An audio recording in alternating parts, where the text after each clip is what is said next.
The guessing game begin dito sa Masyado! Sino tong actress na though super in love sa jowang rich architect, tinututulan naman ang friends niya ang pagsasama nila. This is the usual eksena with Mars Camps as the actress at kami naman ni Osang ang kanyang amigas. Ay! O, ikaw na lang yung director, Kem. Okay. Okay. Mars! Hi, Mars! Oh my gosh, huwag mo sanang masamain ha. Pero nga, not so good news sa jowa mo.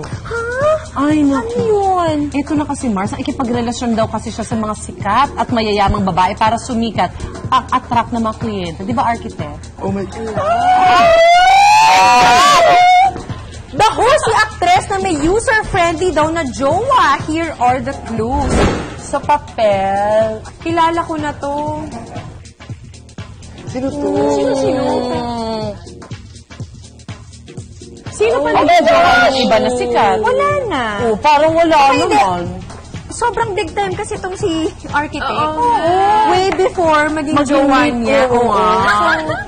Baka naman friendly lang. Ay, duda. Oo, nga, diba? Pero ang sad naman no, pag ganun. At saka, di ba, Kasi hindi rin naman niya magagamit kung kunwari nag-jowa siya bukod kay artista. Hindi rin naman niya magagamit yun kasi di malalaman ni artista. Oo.